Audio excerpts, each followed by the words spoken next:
On today's Snapshot, for the first time ever, the State Teacher of the Year is from Vancouver. We catch up with Mark Ray, where this honor has taken him so far and what's next. Plus, he was diagnosed with a life-threatening disease, but he's not exactly the quitting type. Meet a student who's going public with his fight against cystic fibrosis.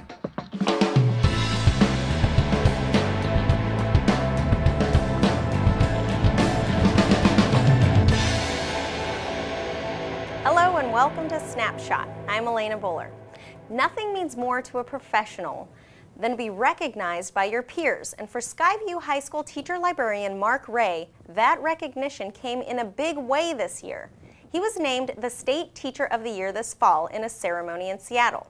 He's the first educator from our area to win the award and also the first teacher librarian to take home the honor. Being Teacher of the Year brings with it a lot of perks. And Mark is joining us now to talk about some of those perks. Mark, thank you for being with us. Thanks for having me. You're welcome. Can you just tell me a little bit about what it felt like when your name was called? Well, it kind of, it was a little dreamlike. There was 9 really great regional teachers of the year that I was kind of competing against or competing with. And so we were all really, I thought that the group was really strong, and so to be kind of rise above that group was what felt pretty good. I was honestly quite surprised. It was great because I had felt like I had hit my points pretty well. My writing, the process involved some writing of essays and also some interviews, and I had, thanks to my father, who was a speech teacher and a writing teacher, I had hit my points, and so I felt like I had represented myself pretty well. I'm also really excited because it represents some great work that we're doing in Vancouver Public Schools, Skyview High School, so I was able to share some of those great experiences, and in many ways it just validated the great work that we've been doing for a long time. Has all of this sunk in? What kind of things have you been doing since you've been chosen? It's been, there's state activities that take place as well as national activities. In January I went down to Dallas and I got to meet all of the other Teachers of the Year from around the nation, and that was a really rich experience, a fantastic opportunity to just see how diverse the group of teachers that represent the states are this year. Met a fantastic guy from Hawaii, who was he was actually a philosopher in residence at his high school. A great guy, surfs in the afternoons. I was very envious of his job. Got Hawaii. to meet the TOY from Alaska, who lives in the town that had the 14 feet of snow this last winter, and she had some amazing stories to tell about just living in that kind of setting. So a really neat opportunity for networking and to just find out about all the great things that are happening about education around the nation. Has all of this sunk in what you've been doing recently? Didn't really have much time for things to sink in. Within the first 2 weeks of being recognized in October, the Seattle Times was interviewing me. I was getting videotaped. People were asking my opinions about everything. So you're getting good on camera and that kind of stuff. I'm getting better. I'm getting better. One of the more unusual experiences, I was called out of the blue for a country western station up in Seattle, Washington, and the 100.7, The Wolf, and so I was just randomly called, and I talked to them in the morning and was recognized, which was pretty cool. But it's the other great opportunity I had was to write an op-ed for the Seattle Times, actually explaining what teacher librarians do, because a lot of people just simply don't know what it is teacher librarians are all about. And we're going to actually get to that in a second. But just recently you got the opportunity of a lifetime, throwing out the first pitch at a Mariners game. We have some video of that. Let's take a look. Great. To throw out tonight's group first pitch, please welcome teacher and librarian from Skyview High School, the 2012 Washington State Teacher of the Year and finalist for the National Teacher of the Year, Mark Ray.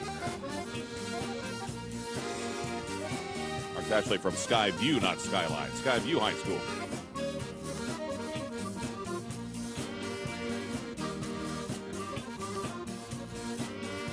Mark, let's see what you got out there.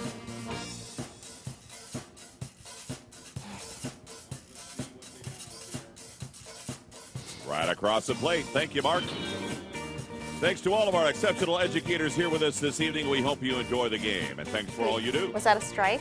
No. It was a little low, maybe. Maybe it could have been a little higher, but doing all right.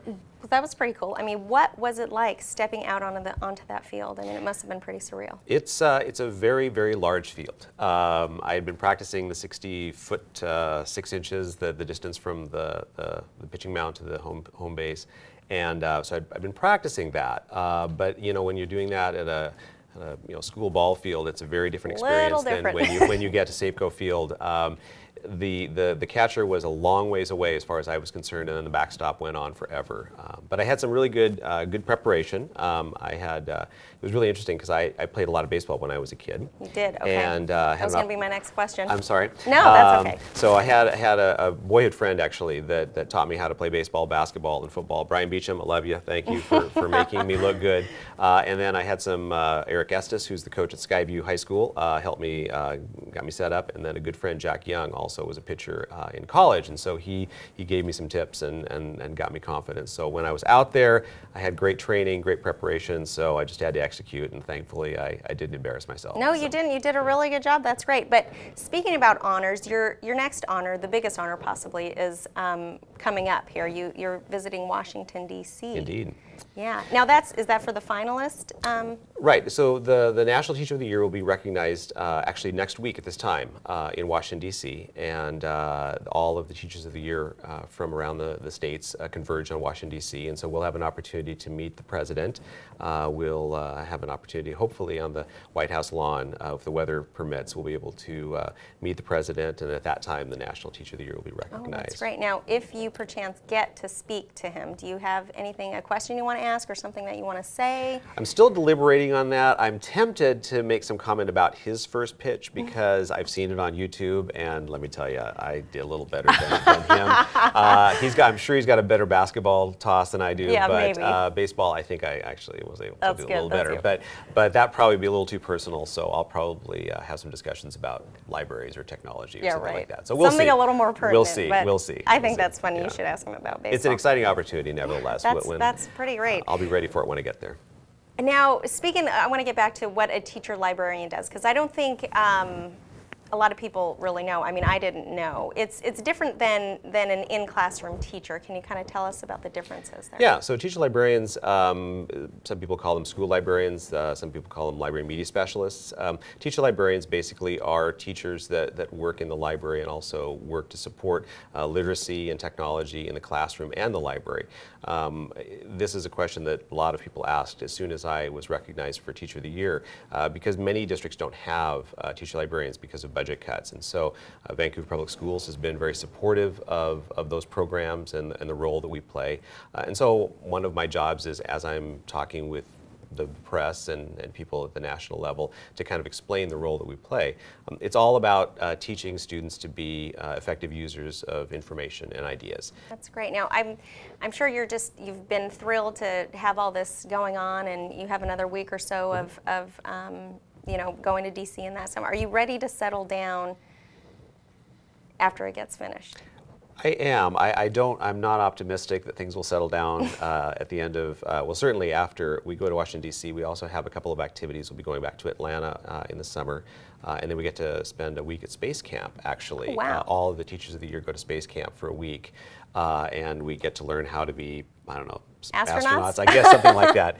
And I think we get the deluxe version. It's an international space camp. We'll actually get to meet some international educators, and I'm wondering if that might involve the Vomit Comet, which is the plane that takes you up and you can be weightless for a period of time and then see if you can handle it. Yeah, we'll see about that. Yes. Yeah. And then if you win, I mean, you're just going to continue on this roller coaster. Well, certainly. This has already given me a great opportunity. Being State Teacher of the Year is fantastic because I've already been able to kind of engage in conversations at the national level. I'm writing for some professional magazines at the national level and talking about the role that teacher librarians can play in 21st century education. So it's already been a fantastic experience and has really changed some perceptions and changed some minds. Well, thank you for being here. Good luck to you, Mark, and we'll see you soon. Great. I'm Thank sure. you so much. You're welcome. Thanks for your time.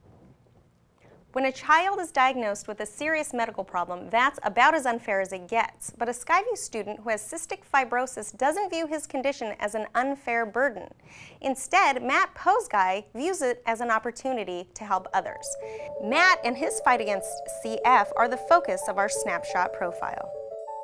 In most ways, Matt Pozsgai is like any other teenager. He loves to hang out with his buddies. I've had a group of friends who I've been friends with since like elementary school. He loves basketball. He is a Blazer fan from day one. And he can't quite picture life after high school just yet. I still don't know what I want to do for a career yet, but yeah. What separates Matt from the rest of his Skyview classmates, he has cystic fibrosis. If you look at him, he looks like any normal kid. But what you don't see is the hours and hours of therapy that he has to do to just maintain that level of health. CF creates a thick mucus in his lungs and stomach, which makes it difficult to breathe and digest food normally, and also serves as a breeding ground for bacteria. Matt was diagnosed at just 4 months of age, but was relatively healthy up until right before his freshman year.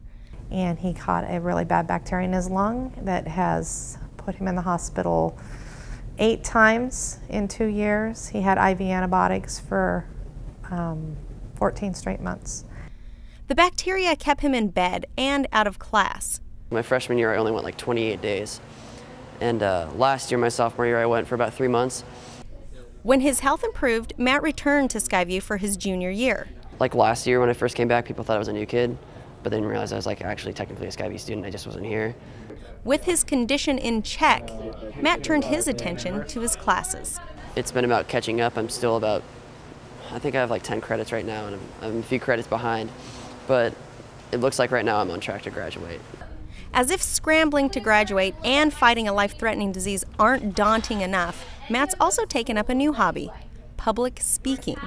He's always been very outgoing. He's always been very open, not just about his disease, but just about who he is. Matt's made it his mission to educate people about CF. 1 in 26 Americans carry the cystic fibrosis gene, passing it down from generation to generation.